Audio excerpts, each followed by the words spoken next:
gotta get better. TikTok's so easy to do. You get views and stuff from literally just posting stuff. You don't even have to put much effort into it.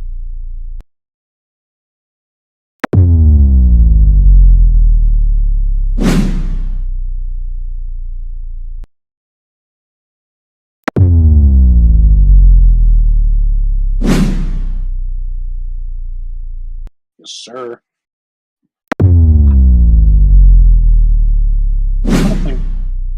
What date is that?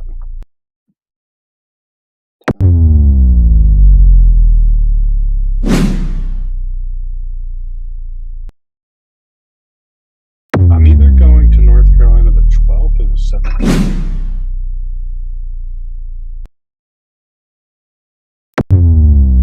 Because Lauren's got a friend who's just had a baby, and it's their first birthday, so she wants to go and meet the kid.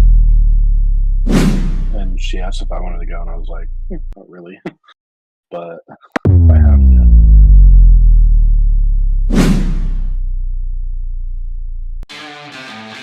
Welcome to the PI Podcast, your destination for everything NFL, discussing the latest news and providing in-depth analysis of every NFL game. And now, here are your hosts, Ian and Tesh.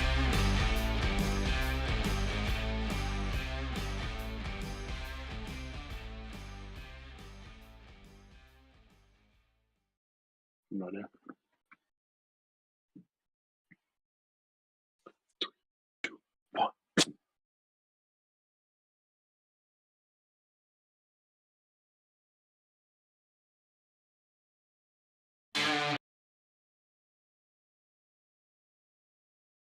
Hey guys, what is up? PI Podcast here with episode 69. Ian's favorite number. Oh, wait, you could hear everything or you couldn't? James, Maybe I don't know. was not muted? No, because desktop audio was on. That makes sense. All right, gotcha. Oh, yeah, appreciate. Thanks, James. Yeah, no, because I forgot we're not together. Tim, how's it going? Yeah.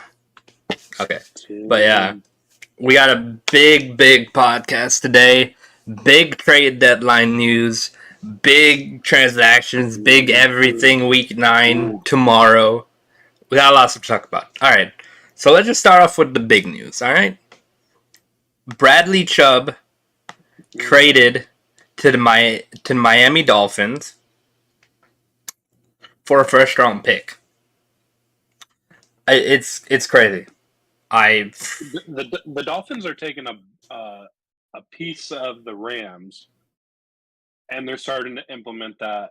You know, drafting is not always what you need to do, and they realize that they got to go out and buy the talent. That's what the Rams did, and that's what the Dolphins are doing this year. Except the difference is the Dolphins have a quarterback, which I know we were all talking about how bad Tua was at the beginning of the season and the offseason and stuff. But Tua's proven he can lead the offense. I mean, he's really defied what we all thought he was going to do. We thought he was going to turn the ball over a lot. We didn't think he'd be able to throw it deep, and he's proved he can do those things. Yeah, and Miami they needed help. Their defense has been good. It hasn't been there though. For a few of the games, like against the Bills, and even some of their losses, their defense hasn't been as good as they'd like it to. So this just helps out with even Melvin Ingram being there. Oh yeah, James. Yeah, no, nothing. We didn't say anything get canceled, thankfully. Antonio, what's up? What's up, Antonio? Antonio, the man with the Vikings over there with one loss. Yes, sir. You got it. Yes, sir. Antonio, you can thank Detroit for giving you TJ Hawkinson. A very good weapon for you guys. The Miami trade, they traded a 2023 first, which was San Francisco's first round pick, a 2024 fourth, and running back Chase Edmonds. Denver trades Bradley Chubb and a 2025 fifth round pick. I think this is a good move for both sides because the running back room in Miami was already crowded kind of anyway. And then they made another trade, which we'll talk about in a second, for Jeff Wilson. And to be honest, their defense did need a solid piece on that defense. Their defense is already okay, but Bradley Chubb is going to make them even better. And that's what I think part of, like you were saying, their defense has kind of not been bad, but it hasn't been as good as we thought it could be. And with Bradley Chubb is going to make a huge impact because, like we were talking about before the show, Bradley Chubb is what, top 5 for pressures or sacks or something? Yeah, top 5 in sacks. It's literally at 4.5. Like, it's just gonna be a hell of an upgrade for that Dolphins defense, and they might look even better. Tua's looking nice. That offense looking explosive. It's gonna be awesome. Tim, Tim? Yes, it was a hell of a game on Sunday. Holy crap! So many heart attacks for me. Somehow we ended up winning when we shouldn't have at all. I'm 100%. We shouldn't have won that game, but I'll take it. It also helps because a lot of times this year it was like, oh, this is last year, we're going to give up the lead and whatnot. But this year, it feels like we're a whole different team. We're not giving those late stuff up, except for this one. But I don't even know. PJ Walker made the throw of the year. I just don't know how he made that throw. 100%. Holy crap. DJ Moore, if he keeps his helmet on, it's a completely different game. Yeah. There was people saying that the helmet, if you take it off of he was off the sideline when he took it off, so it shouldn't have been a penalty. But he walked on the field without his helmet, so it's obviously a penalty, regardless.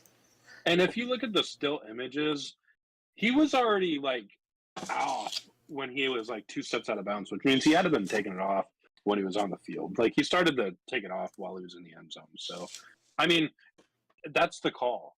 I mean, whether it gets called all the time or not, that's the rule, like you got to keep your helmet on. And it was taunting. DJ Moore took his helmet off to taunt the fans that were right there. Like, it was taunting. I mean, you can call it the helmet rule or whatever, but he was 100% taunting. It's a little bit of both, I think, Tim, because if DJ Moore doesn't do that, the kicker's in a more manageable field goal position. The only reason why the kicker had to take like an almost 50-yard extra point attempt was because of that penalty. And with that penalty, he usually makes that. Eddie Pinheiro has been good for the Panthers this year. He hasn't been perfect, but he's been good. And he makes that kick every time if he's in the same position. But it is his fault in overtime. Because that's an easy kick for him to make. They should have won the game right there. He had 2 chances. You don't get that a lot in the NFL. And he got 2 chances to win the game, and he didn't. I'm actually surprised I didn't see things on the waiver wire about it. They haven't changed anything, but that was huge, that second one in overtime. Like, I don't know how you missed that. I thought the game was over. I was like, you know what? No, whatever. Well, Atlanta fans in general, after the pick, I think everybody was kind of turning the TVs off. Yeah. In overtime, because they were like, oh, it's over. And then he missed the kick. And then, I mean, props to the offense to get back down the field. Hell of a way to end the game, to be honest. But props to the offense. They shake the turnover, and they get to where they need to be. You can't ask for more. Yeah, and Marcus Mariota played good passing. Like, everyone's been yelling at him just for running, and they don't trust Mariota. A.k.a. the Bengals game, they didn't pass that much, even when they're down so much. But this game, Arthur Smith passed the ball a lot more than he's ever had. Yes, there were 2 interceptions, but both of them were deep balls. They were kind of 50-50 balls. One of them should have been a PI, and the other one was basically just a 50-50 ball. So when you look at it, Mariota had a really good game, and I like what Mariota's doing. And the reason we got in field goal range, too, was because of his legs. It was 3rd down. If he doesn't break that tackle in the backfield, it's 4th down. And I don't think we're in field goal range. Yeah. It's most likely ending in a tie. Yeah, Antonio. Vikings are 6-1. They're looking hot right now. I like where they're going right now. If they keep, they're pretty much almost guaranteed to winning that division right now because the Packers have 5 losses. The Bears have 5 losses. It's already clear cut right now. We stopped counting the Lions losses. Yeah. We don't talk about the Lions. Yeah, they're at 6 or 7, right? Yeah, that's 1 and 6. They have 1 win, right? Yeah, they have 1 win. Or 2. 1 win. Okay, 1. They'll be getting the first overall pick, I think. Hopefully not. Because the Texans play the Jags twice. I can see the Texans winning 2 games. Yeah. So it depends on if the Lions can win 3, really. It's gonna Wait, the Jags and Lions played this year, I think. Jags and Lions did? No, I don't think so. I don't remember. Or maybe it's the Jets. The Jets and Jaguars play later this year on Thursday Night Football. That's what I'm thinking of. Oh, that's gonna be a nice game, though. I like that. The Jets, man, they really shocked me. I mean, Yeah. we can get back on the trade talks, but the Jets, the Giants and Jets and the Seahawks, all 3 of them have like really blown my socks off. Like how good they've been. Yeah, I like Geno Smith what he did last year, but I didn't expect this much of like upcoming. This much how accurate he is. He's literally leading the NFL in accuracy, in like pass accuracy. It's crazy. I don't even know. Yeah, Antonio, fall of Green Bay, losing Devontae Adams was big, and the Raiders overpaid for him. I don't know. Well, he hasn't had as good. Issues there. It's not Devontae. It's kind of Derek Carr too. Derek Carr hasn't looked good this season either. I'm blaming coaching. Yeah, you can get a little bit on him coaching too. Because Derek Carr looked way better last year than he did this year. Yeah, but he did look horrible in the Saints game. Like he was missing crows. He was. He was looking bad. I've never seen Derek Carr play like that. But yeah, dude, and exactly, Antonio. I love the Geno redemption story. This talent always been there. The Jets ruined QBs. Him in high school and college showed his talent. Yeah, I love how Geno is coming into shape. He might even win Comeback Player of the Year this year. I would give it to him. I would give it to him or Barkley, one or the other, right now at this point. Oh, I don't know though. Hang on. Oh well, no, because it wouldn't be. Well, I don't know if the only thing I'm thinking about is Geno. I don't know if he's eligible for comeback because he didn't get injured last year. I don't know the what do you call it? Yeah. The requirements for I don't know what the eligibility requirements.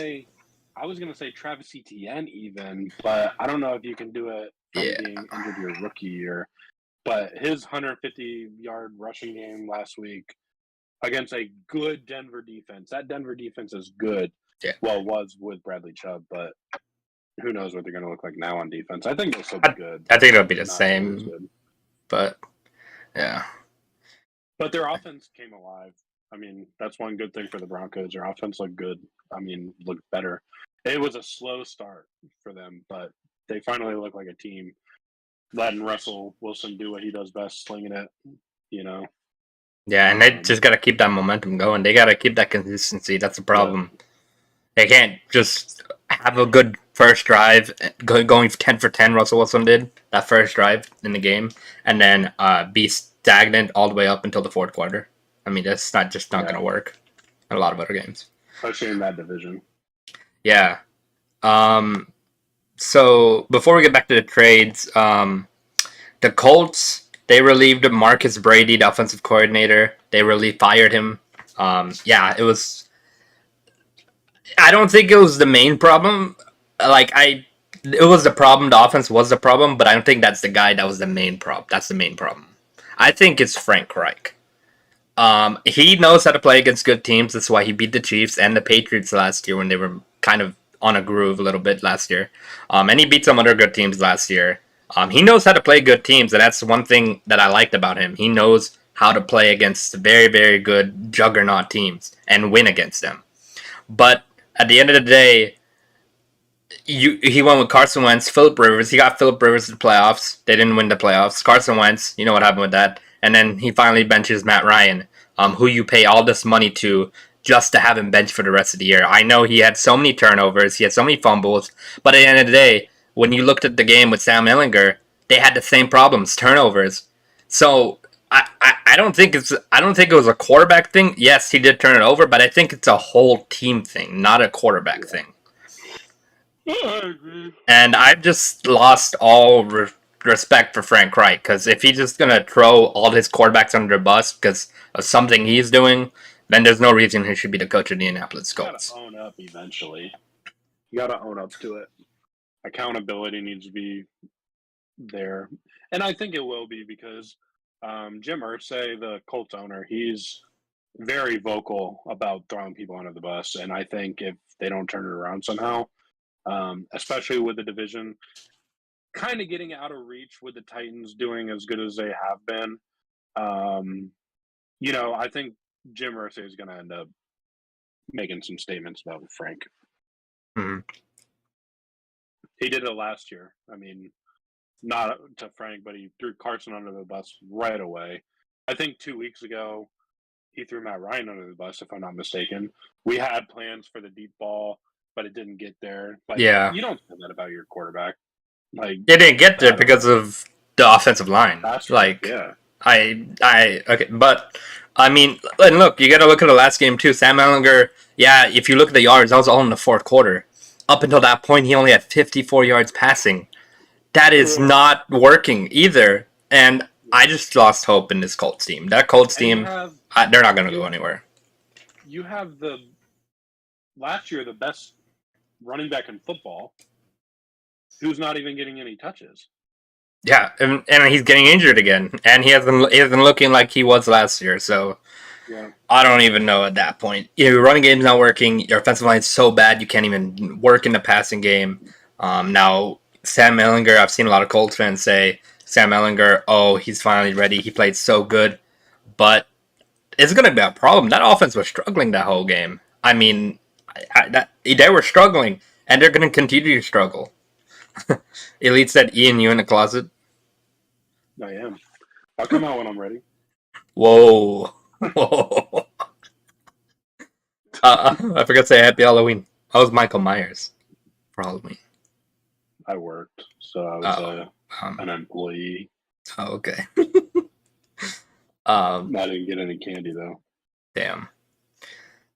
And right before we get to the trades again, sad to hear about Adam Zimmer, the son of Minnesota Vikings former coach Mike Zimmer, passed away at the age of 38. Unfortunate news on that. Going back to the trades, T.J. Hawkinson traded from Detroit to the Minnesota Vikings. So the Vikings, they get tight end T.J. Hawkinson, a 2023 fourth round pick, and a conditional 2024 fourth round. And then the Lions get a 2023 second round pick and a 2024 third round pick. You basically swapped a second and a third for a fourth and a fifth in a top 10 tight end. I mean, which is very good. The Vikings were I don't know. How do you pick up the phone and call within the division and say, hey, can I get your best player on offense? I mean, third best player for the Lions, I would say, on offense between Amon-Ra and DeAndre Swift. But how do you even strike up that phone call? Like, you're within the division. Like, that's unheard of. It's extremely unheard of to trade within the division. I mean, your offense was the number one passing offense for most of the season, and you want to get rid of part of that. And also, Amon-Ra has been good this season, but T.J. Hawkinson, you can even argue that he's been the main receiver for Jared Goff. Especially with Amon-Ra facing so many injuries. Exactly, and then DeAndre Swift got injured as well, so that leaves T.J. Hawkinson. Yeah. And you just traded him. I mean, it's going to hurt your offense a little more. I don't think your backup tight end is going to be as productive as T.J. Hawkinson was, and that gives the Vikings. Why would you want to give your division rival, all right, a tight end that makes their offense even better? When Justin Jefferson's getting double teamed, they're going to have another guy. So when you play them again, you're going to get creamed, and they're going to make the playoffs. Look at the weapons. So Kirk Cousins is playing awesome. I think Kevin O'Connell, right? Yeah. He has done what he needs to do with Kirk Cousins. And he did that last year with Matthew Stafford. He did what he needed to do with Matthew Stafford to make the most of the offense. And that's what he's doing with Kirk Cousins. And look at that offense. It's Kirk Cousins. You can think of Kirk Cousins however you want. I know we're both pretty high on Kirk Cousins because he's extremely safe with the football. But look at him last week running for like a 17-yard touchdown. He's got him doing things that we haven't seen Kirk Cousins do. Then you add Dalvin Cook, top 10 back. You add Justin Jefferson, top 5 wide receiver in the league. Then you add Adam Thielen. I would say definitely top 5, number 2 wide receiver in the league. And then now you add TJ Hawkinson. And then when the playoffs comes around, Irv Smith's going to be healthy again. I don't get it. What's up, Uno? Welcome back. It's been a minute, Uno. It's been a very long minute. Yeah. Oh, he said. Yeah. He said Drake's mad about the Calvin trade. Uno. Yeah. I'm not mad about it. It was gonna happen eventually. I mean, he wasn't saying much. Calvin Ridley, he did this whole mental issue thing. Maybe that it wasn't even the case. I don't know. I don't know if that actually was true or not. We don't know. We will never know probably. And he's suspended this season, and we were likely to trade him next season. So as soon as Calvin Ridley left last year, it was more increasingly likely as the days went on that Calvin Ridley plays his last snaps in Atlanta. And we can potentially, the Falcons can get potentially a second round pick out of that. We'll talk about it in a minute, but I'll tell you all the conditions. But yeah, and yeah, Kirk's gonna play good till he has a primetime game. And I don't know if the Vikings have many primetime games this year. I'm not sure on that. I gotta check, but they better hope not. Otherwise, they're gonna lose some games this year. So keeping on the trade wheel. Speaking of that TJ Hawkinson trade, Irv Smith was is going to be sidelined 8 to 10 weeks, which is probably a big reason why the Vikings went out and got TJ Hawkinson. Next up, the Bears. They traded their second round pick for wide receiver Chase Claypool. And one thing I want to note, a lot of people were thinking that it was the Ravens second round pick that they gave to the Bears for Roquan Smith, but it's not that pick. It's the Bears' actual second round pick. So they gave away their whole second round pick for Chase Claypool. I really like the move for both teams, actually. I'll talk from the Steelers side. George Pickens is replacing Claypool. That's not only that. If Elite's still in here, he's going to know everything I'm talking about right now. The Steelers are awesome at drafting wide receivers. They find them in the first, second, third, fourth, fifth round. It doesn't matter. They'll find a wide receiver, and they can groom them, and they end up being a very good wide receiver in the NFL. They've done it for years. As long as I've been watching football, they've always drafted very good talent at wide receiver. You can get away. That second-round pick will turn into another great wide receiver. And from the Bears side of you, and then also getting the Bears second-round pick is way better than the Ravens second-round pick because the Bears are going to have a top 10, top 15, definitely I would say it's going to be a top 10 second-round pick, whereas the Ravens would have been a bottom 20. So they're getting like 20 picks up, getting the Chicago Bears pick.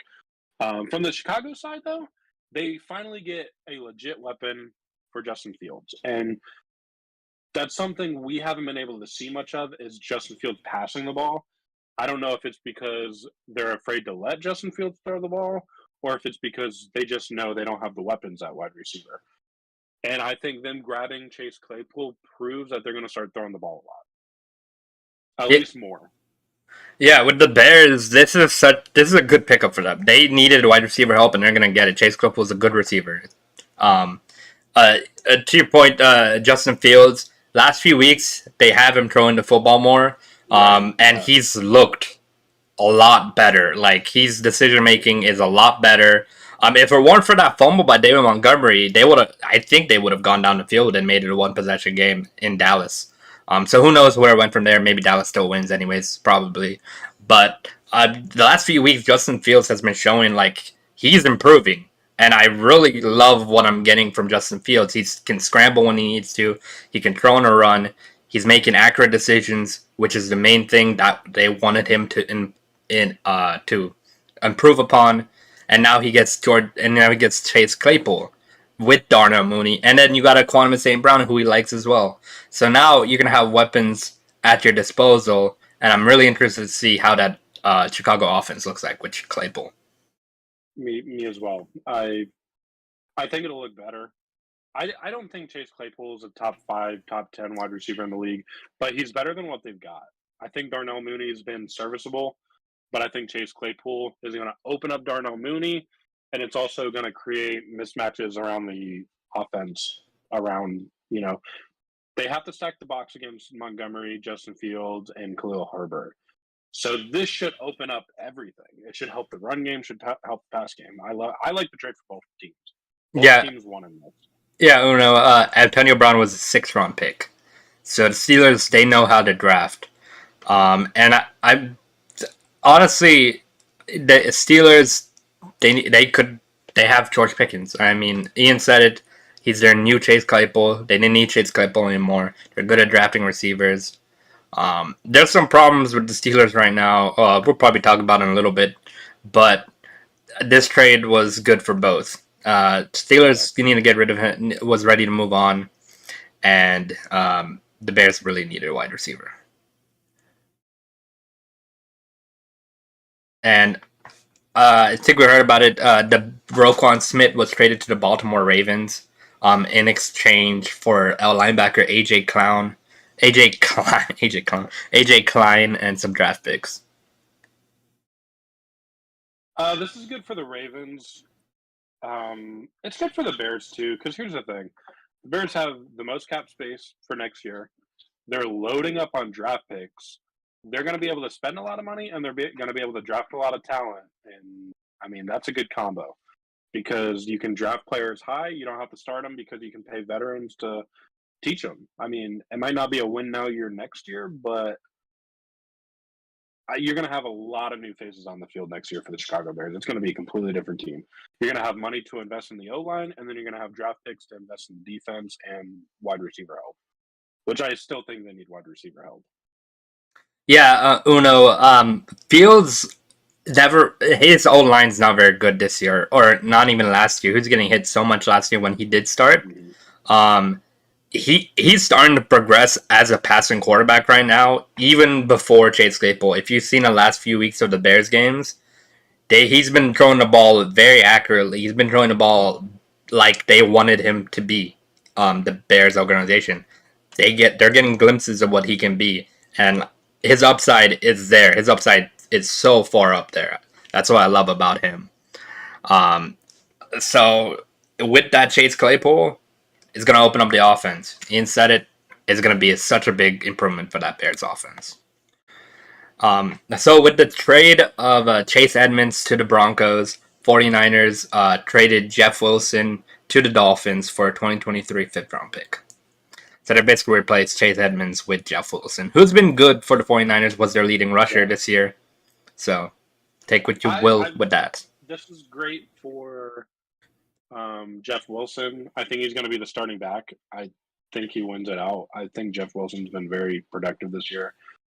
I don't love for a 5th-round pick, considering CMC and Jeff Wilson in your backfield would have been a really nice combo, and I don't love giving that up for a 5th-round pick. So I think the 49ers lost that trade. I think at the end of the day, I think they felt like Christian McCaffrey was gonna be enough for them. I don't think they liked what they had at running back without Jeff Wilson. CMC could do it all. He threw a touchdown pass. He rushed for a touchdown and caught a touchdown.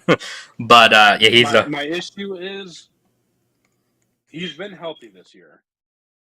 But if he's not, you just gave away your leading back for nothing, basically. A 5th-round pick's not. I mean, granted, the 49ers are pretty good at drafting too, so I think they'll get a decent player with a 5th, but I don't know. I think I would have kept Jeff Wilson at least the rest of the year. In my opinion, that would have been me.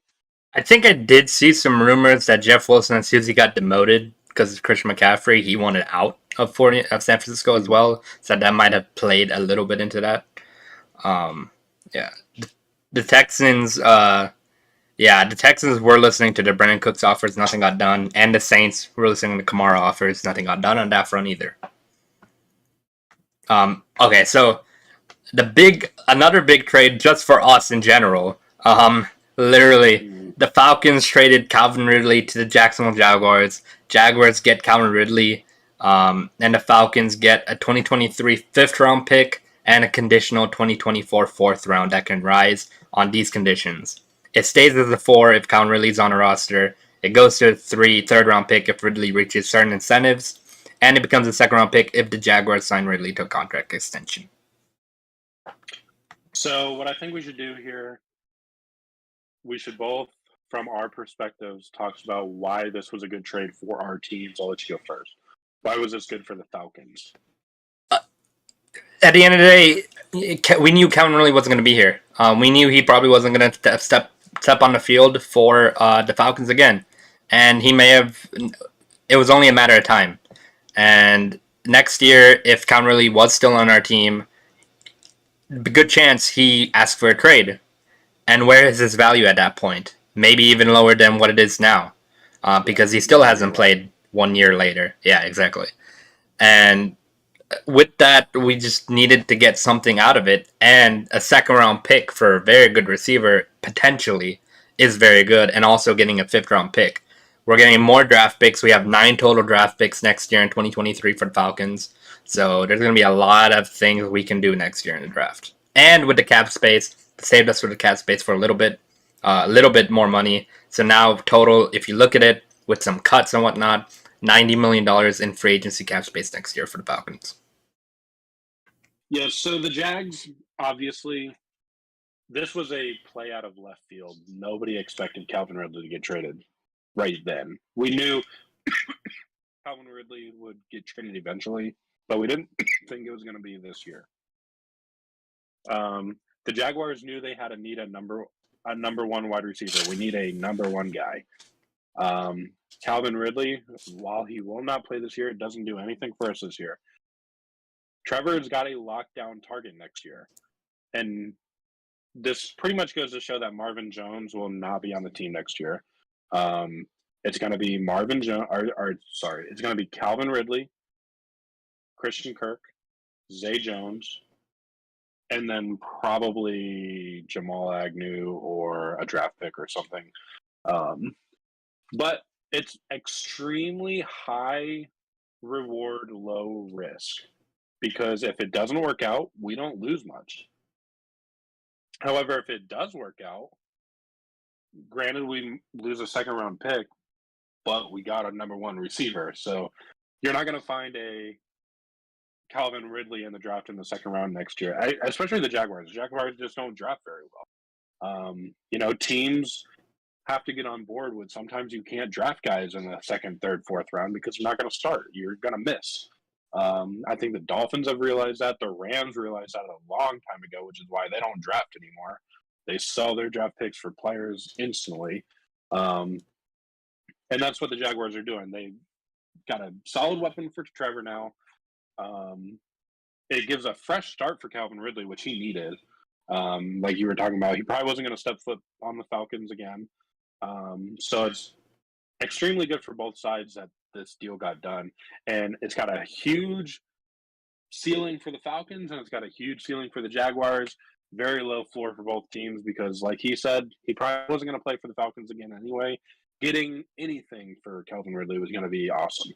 So the fact that it's got potential to go to a second, and the fact that we have potential to just have him for a fifth, if he doesn't play, it is what it is.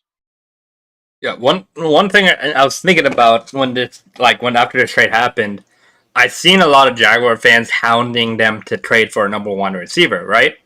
Mm-hmm. I was thinking about it. It's like they're playing for next year. I don't know. You could say they're not finished with this season, but it looks like they're playing for next year. They are 2-6 right now. It looks like they know this year is not going to be the year. So they're playing for next year. We talked about this at the beginning of the season. You can go back on the VODs. I said this was going to be a competitive year, but I had us at 6 wins. And we're on track for that. We're actually on track for a little less, but this year is about learning how to win. It's about Trevor learning how to produce in the last 3 minutes of the football game. It's about the defense holding on to the lead for the last 3 minutes of a football game. And there's still half a season left to go. And I really believe by week 12, week 13, we'll learn how to do that. And you'll see a nice little stretch of wins, or at least very close games, because our easy half of the schedule is gone. Our second half is the harder. We got the Chiefs coming up. There's a bunch of teams like that we've got coming up, and the Jets. And, the Jets have turned into a good football team. So what I thought was going to be an easy half is not going to be an easy half. But it's going to be a learning experience. This whole season was a learning experience for everybody. Doug Peterson's learning the limitations of the offense and the defense. And next season, you'll see this team really come together, in my opinion. Yeah, the thing about the Jaguars is they need to get that winning mentality on that whole team. Because, no offense, but they kind of have a losing mentality right now. I mean, 14 losing seasons out of 13 losing seasons out of 14 years. That's hard to come back from. That's hard mentally if you're on that team, if you've been on that team for a little bit. Constantly losing. That's going to hit your mentally eventually. And this year they're competitive. They just need to find that rhythm and start winning games, because they've been competitive in every single game this year so far. To the last minute. Exactly. So every single game I've been on the edge of my seat to the very final minute. They just need to be Doug Peterson's got them in a good spot, and if they can start winning some games, they'll slowly start to build that winning mentality that can lead teams to playoffs. Tom Uno said, what do we think about Tom? Will he turn the Bucks around and go demon mode? I think it's time to hang him up, Tom. It's too late for that. I think it's very unfortunate. The season really started off in a bad way, with half his O-line going down. That didn't help. And then the off-the-field issues he's had with his family and stuff just hasn't added anything good to him. So it's unfortunate. I do think that this is Tom Brady's last season. He's probably going to think he can still play, and I think he can still play at an okay level, but he's just going to, in my opinion, tarnish his legacy a little bit if he keeps trying to play too much past his winning years. I don't know if the Bucks can get back to their winning ways. Their offensive line, if you've seen them play throughout half the season, maybe everyone kept saying maybe they'll have a chance as Tom Brady. But we're halfway through the season now, and they don't look any different. They don't look any better. And that's where the problem is going to lie in itself. Their offensive line's gone. 3 of their offensive line are gone for most of the season. 1 gone for good for the season. And that offense just looks so stagnant. Even with Mike Evans out there, even with Chris Godwin, and with a barely stable, fragile Julio Jones. And with the receivers they got, even with Cole Beasley, who they got for 1 week and then he retired. And then they have Russell Gage. But even with those weapons, they're not finding any rhythm right now. And it's due to the offensive line. It's due to the run game not being as good as everyone thought it was going to be again this year. Because that offensive line is again bad. And that running game isn't doing the job this year either. I think they're averaging under 2.5 yards a carry, which is very bad. That's like nothing. It's not helping Tom Brady in that offense. And I don't see that improving right now. Maybe they find something in a few weeks that maybe they can find a rhythm. That's the only hope they have of salvaging this season. Because even the defense isn't looking that good. Devin White isn't looking as good as he was last year. He's been slacking a lot this year. Yeah, I know. I don't like Brady either, Tim. Karma's coming his way this year. But he's still the best QB in that division. Yep, exactly. Brady came out and said he doesn't see any retirement in his future, and he's got no reason to because he's lost his family. I mean, he lost his wife, basically his kids. Well, obviously not his kids fully, but he lost his wife, and he can do whatever he wants now. So I expect him to be playing a little more longer than people expected him to. Maybe he still retires this year, but he came out and said that he doesn't have no retirement in his future right now. Where does he even go after this? He can't stay on the Bucs. Yeah, I don't know. He'll go to Miami because Tua's actually doing well. Yeah. You can't go to any other good team because they all got quarterbacks. Yeah. That's a good one to think about. Yeah. 49ers? I don't know. I think they're focused on Trey Lance. All right. So another trade. Nyheim Hines was traded to the Bills for running back Zach Moss and a conditional 6th-round pick in 2023 to the Colts. The Bills get another receiver weapon in Nyheim Hines. He's a backfield receiving running back weapon of that type. He's able to play good. Josh Allen's getting another weapon. Colts are getting Zach Moss, who's a very good pass blocker, especially if they need him in that. And he's a decent running back. They got what they wanted. Basically a running back swap. Yeah, basically. I mean, this cookies. Cookies are so good. And before the buzzer happened, the Chiefs traded cornerback Rashad Fenton to the Falcons. As the Chiefs have gotten really good play out of their rookie cornerbacks, Rashad Fenton was replaced in the starting lineup. As you know, the Falcons, their cornerback room is depleted because of injury. And this was something that they needed depth. They needed at least some sort of starter. At least when AJ Terrell comes back, Casey Hayward gets back. They'll have a rotational depth because AJ Terrell will be 1, Casey Hayward 2, Rashad Fenton maybe even 3 or 4 with Isaiah Oliver there. Just needed depth at that cornerback room because it's not looking good right now. Like, oh man. I can tell you this with full honesty.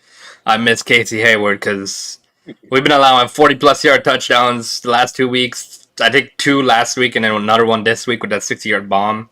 And we haven't allowed any before that in the last year and a half. So it's been rough. Also, the Falcons did trade with the Bills they trade Dean Marlowe to the Bills for a 7th-round pick.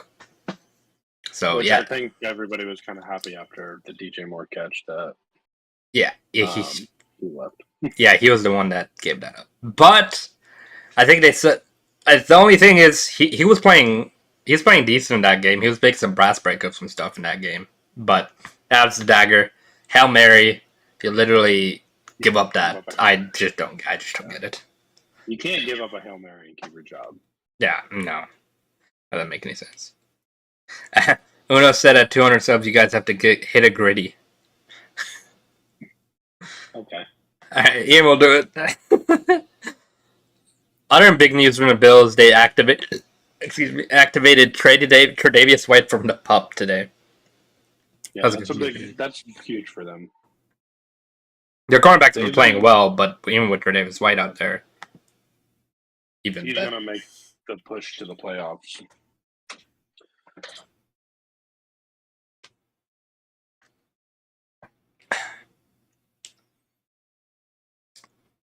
So, with all those trades happening, there were a record 10 trades made yesterday, the most ever made on NFL trade deadline day.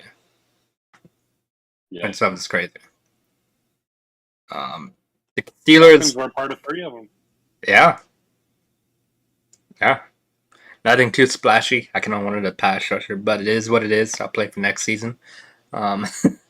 Imagine Bradley Chubb with Grady Jarrett and Arnold Ebiketie on that line. Arnold Ebiketie is first in pass rush pressures with rookies levels and even everyone else. And then Grady Jarrett has 4 sacks. Oh man, that would have been nasty. But he would have been too much of a cost, which I don't think we could afford. The Steelers traded for William Jackson, a corner they've wanted. I think we talked about at the beginning, or you guys heard it. Zach Moss, Bradley Chubb. This was good for them. Yeah. We did talk about them, though. Yeah, we did. Yeah, those were all the trades for yesterday, for November in general. So, yeah. I guess we can now, if you guys have any interest or anything you would like to ask us, let us know. I think we can move on to week 9. Kind of give a little early take on some of those games. Starting off with the Eagles and Texans yesterday, Ian. I mean, tomorrow. I was like, what? Yeah, tomorrow. I mean, it's yeah. that the Texans are going to win. That might be the biggest mismatch of the whole year. Holy crap. Yeah. I say Davis Mills 2 interceptions. Eagles defense forces 4 turnovers, and Eagles win 38-17. Okay. 21-point game. Eagles are too dominant right now, even without Jordan Davis, who they just put on IR, which he's gonna be out 4 weeks. So they want to have him. Huge loss for them, but they are what they are, and they're 7-0, and they're gonna put the hammer to the Texans tomorrow, and it's not gonna be pretty. I'm sorry, Texans fans. Maybe, hopefully, the only thing I hope for is competitive, but I'm not too sure if it is gonna be. Uno said AJ Brown scores 3 touchdowns and has 200 passing yards. 200 receiving yards, probably meant. Who knows? Maybe they let him pass a few times. You do anything they want. Yeah. Next up, we got the Colts and the Patriots. This is tough because Bill Belichick always plays well against rookie quarterbacks.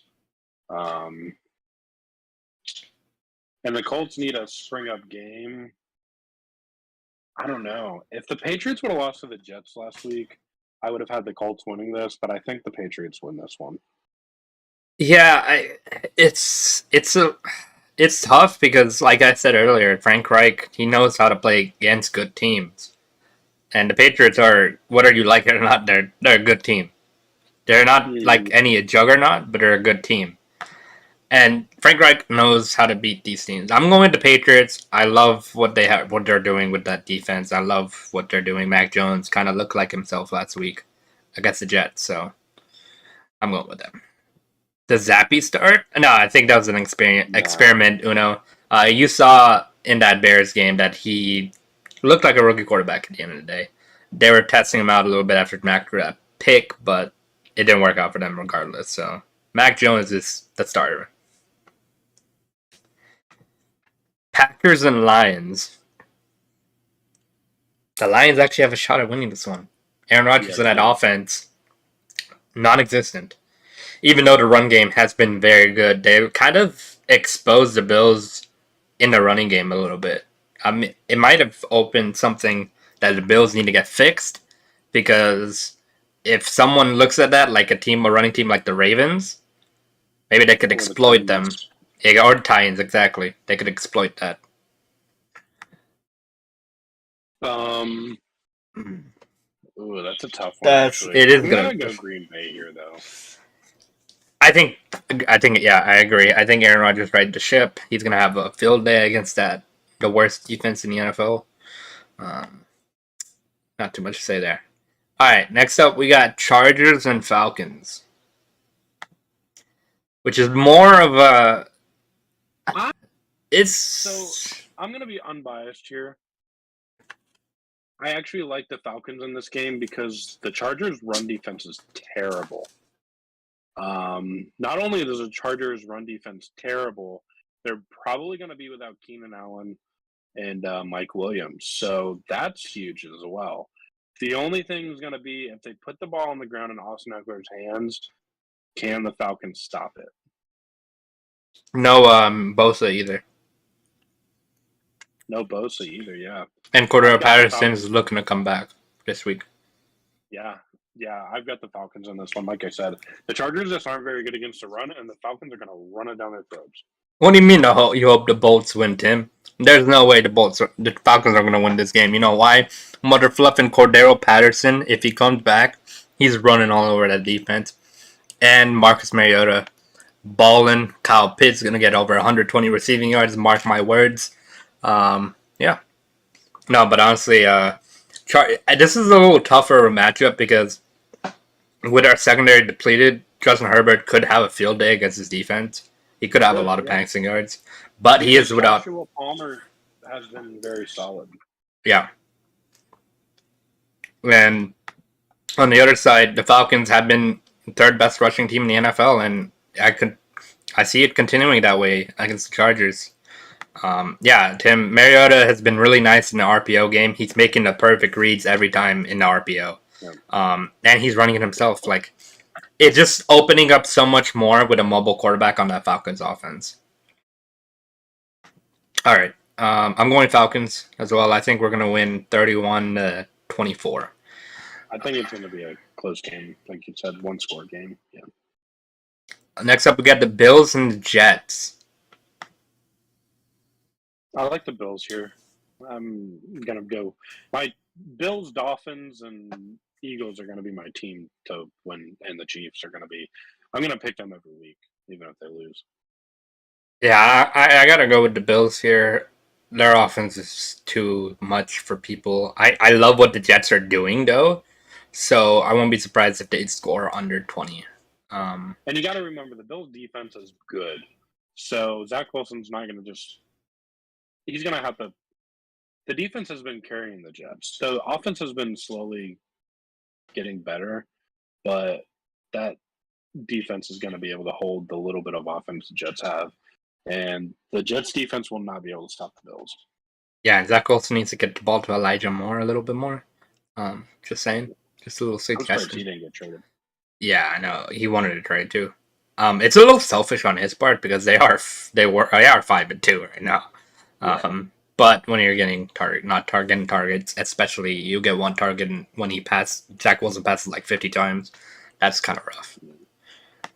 I'm gonna go Bills here. Too good. They're too good. They're just too good. They're my Super Bowl pick. They're gonna win the Super Bowl. I just don't see with that how that team's looking.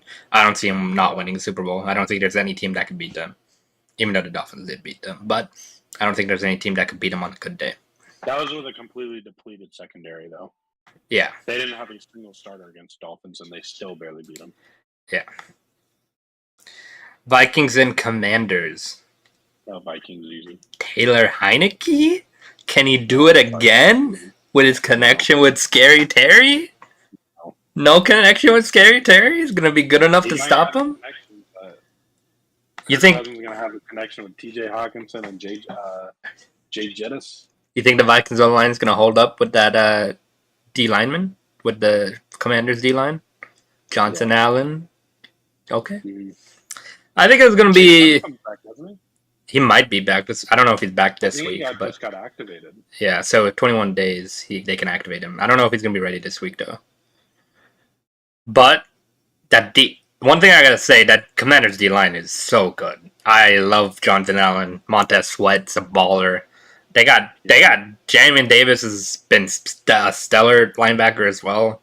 Gotta remember, they just lost one of their corners, too. Yeah. Traded them away. William Jackson. I don't know if they're going to keep up with the receivers, but I think they'll be able to limit Dalvin Cook a little bit, and they'll be able to get pressure on Kirk Cousins. And if they get a lot of pressure on Kirk Cousins, like primetime games, they can force him into turnovers. But then I think they run with Dalvin Cook and Alexander Madison. So yeah, I got the Vikings winning here, but I wouldn't be surprised if Commanders make it a game. Panthers and Bengals. Ooh. I really liked what I've been seeing from PJ Walker. I've liked him since I watched him play XFL. But the Bengals are in a groove. They've been looking good. I think Bengals have this one. In the first half against the Falcons, the PJ Walker struggled a little bit. He only didn't have many yards passing at halftime. He was struggling. Opened itself up in the second half, especially that 60-yard bomb at the end of the day. That was awesome. The Bengals offense looks completely different without Jamar Chase somehow, even though they have T. Higgins and Tyler Boyd. Pats defense is good. It may have been a fluke that they allowed 34 points, but they're going against the third rushing team in the NFL and just too many weapons on that Falcons offense. This is gonna be tough because if PJ Walker actually plays good, they have a chance of winning this game. Especially with the Bengals looking stale without Jamar Chase and that pass rush. If they're gonna be able to get to Joe Burrow. Look how many times he was sacked against the Browns. Like he was not getting any time. I'm gonna go with the Bengals here. I think they can figure it out. I think they can work it out a little bit. I think he's gonna get sacked like 3 more times, but I think they can win the game. Oh, you said Panthers, right? Or who do you say? No, it's a Bengals. Oh, okay. Next up, we got Raiders and Jaguars. Raiders are 2-point favorites, but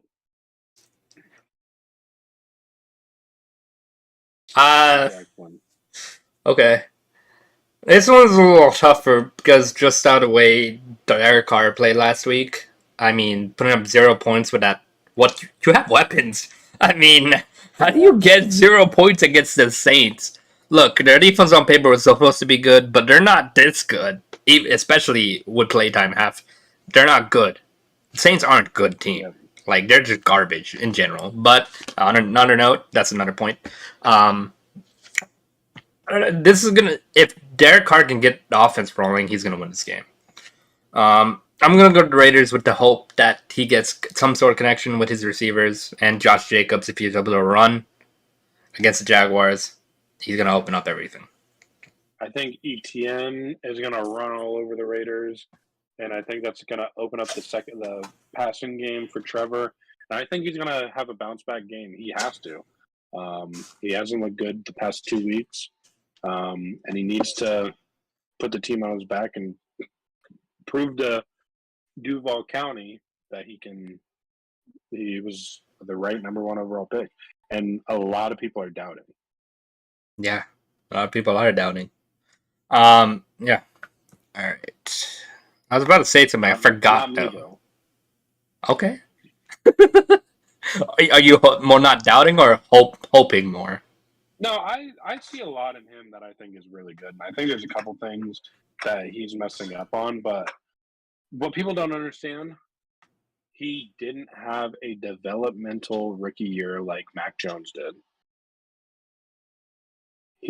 There is such thing as a sophomore slump. And he's learning a brand new offense his second year in the NFL. It's a lot for him to have to digest. He's got a brand new scheme, brand new everything. And he's learning a legit NFL offense for the first time in his career because last year he was doing a college offense again. So it's a lot. He's already looked, to me, he looks way better than he did last year to a lot of people because he's put the ball, he's the one turning the ball over in the final minutes. It's been him. But those are things he's got to learn. He's got to learn not to force things in the final minute because you don't get another chance later on. He's got to learn to take what the defense gives him. He's trying to play a little bit of hero ball, and it doesn't work in the NFL. So I think he'll bounce back. I think this is the game he bounces back because the Raiders secondary sucks. And Trevor's been a top 10 quarterback all year. He's just made mistakes at the wrong time. All right. Dolphins, Bears. I see the Dolphins winning this one. I mean, they lost Roquan Smith. The Bears did. They still can't play good defense, but that's a big loss. Justin Fields is gonna have to throw a lot in this game. Jackson's not gonna be able to cover Hill and Waddle. Yeah, their only hope is if David Montgomery and Herbert get going. But Tyreek Hill and Jalen Waddle are too fast. Yikes. That Bears defense is going to have a little bit of trouble. I think this is the fourth. There's only... Well, what the hell? Oh, damn. There's probably a lot of bye weeks. Yeah, no, yeah. Yeah, there's only 2 4 o'clock games this Sunday. But one of them is Seahawks-Cardinals. Give me the Seahawks here. Yeah, give me the Seahawks. I love what Geno Smith's doing in that offense. I love how he's playing. With that said, I'm trusting Kyle Murray.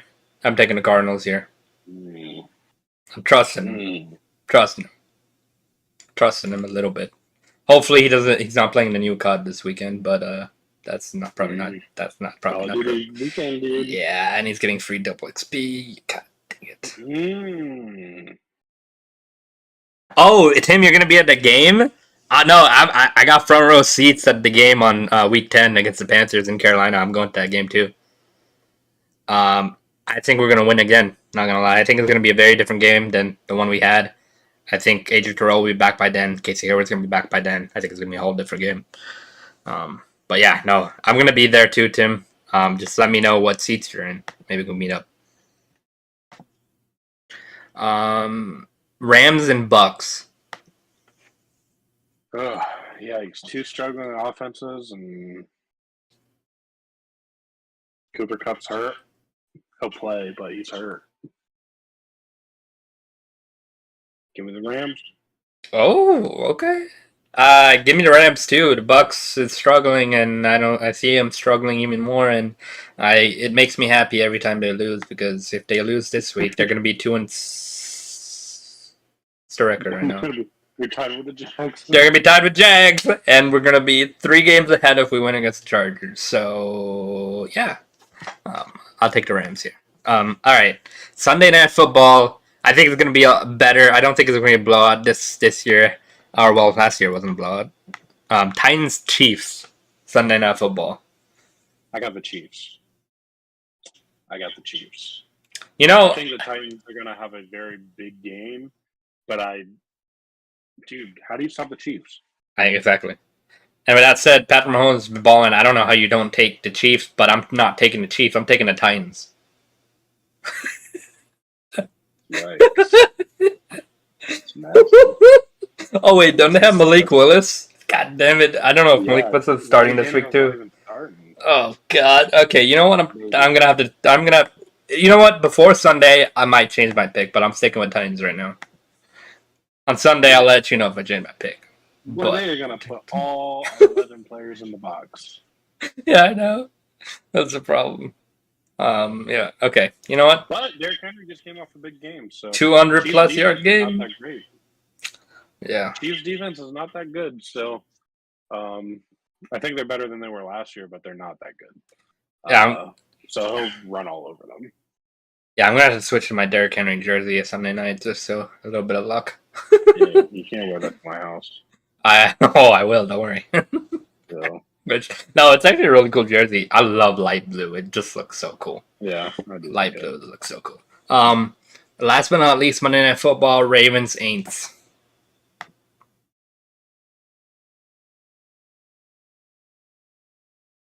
I'm going Ravens. Saints aren't good. It was a fluke game last week against the Raiders. Raiders are bad. Truth hurts for Saints fans. What are you eating? My cookie. Oh. And that is week 9. Yep. We're gonna do this again on Sunday because we could change our minds. Yeah, we're gonna go over week 9 again on Sunday. Just a little precursor to that. Yeah, just in case, injuries come out, somebody signs OBJ, you never know. Yeah. Even though he's not healthy. But if somebody signs OBJ, I'll be happy. Yeah, I know. I really want OBJ to go somewhere. I'm not sure what's... I used to not really like him, but when he went to the Rams, I started really paying attention. He's a hell of a player. Awesome guy. I mean, he really put his all into trying to win Super Bowl. And they don't win. Hey, just don't put him next to a kicking net. That's all I have to say. Panthers do debut their black helmets next week. Yeah, Tim. Yeah, just let me know what seats you get. I was able to get front row seats in the end zone, like the front row before the club seats. $150 each. I got a really good deal on that. But if you use SeatGeek, Tim, make sure to use code PIPodcast. You'll get 20% off if it's your first order, or I think you'll get 20% off regardless. But yeah, if you are using SeatGeek, okay. If you're using SeatGeek, just put our code in regardless if it's your first order or not. It might help you with a little discount. Yeah, and it'll help us. Yes, sir. It will. And need some more cards. But yeah. That's a good deal. Did you open up the Immaculate? Immaculate? Oh, you mean the Select? The Select draft picks, the first of the line. Yeah, I did. I was looking at it all day, and I was like, I think I was watching something, and I was like so pissed off at something. I don't even remember what it was. but I was What'd you like, I should open it. I'll show you right now. I've got a Brock Purdy auto. Yep. We don't talk about that. Trevor out of 149. Random cards. Probably it's not probably it's useless. I don't know. Yeah. And I got a Ty Chandler auto. There's supposed to be 3 autos in here. They gave me Panini points for 1. Little upset about that. Not gonna lie. But I think it's probably the biggest thing I got hit out of the box is this Jamar Chase. It's like a zebra skin kind of, or tiger. I don't know. I think that's tiger because zebra is like a big hit, right? Yeah, but they don't have a tiger in this. They only have zebra. So it looks like zebra stripes, and they don't have tiger in this. So I think it's a zebra. What else? Oh, I got this cool George Kalafdis out of 25. And last but not least, Lamar Jackson out of 10. Oh. And then a Kenny Pickett. That's not numbered. But yeah. Don't worry. Year 2, Trevor. Damn. What? That's year 2, Trevor, and year 2, Jamar Chase. Yeah. I forgot that was 2022, not 2021. Yeah. Damn. That just means when I come Sunday morning, we're getting in our box this and Origins. So yeah. All right, guys. Thank you guys very much for watching the PI podcast. We'll be going live again Sunday. Yeah. Appreciate you guys for stopping by. Tim, Uno, Elite, Antonio, Tim, James. Appreciate you stopping by. Appreciate everyone stopping by. We'll be back live Sunday, like Ian said. We'll let you guys know what time. But yeah.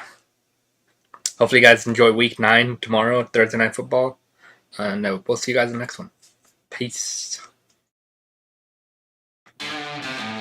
Thank you for watching the PI podcast. Make sure you subscribe and tune in next time so you don't miss the latest news in the NFL I appreciate world. it, Tim. You can also follow us on TikTok at PI Podcast See you guys. and See you on next Twitter week. at PI Podcasters. Until next time.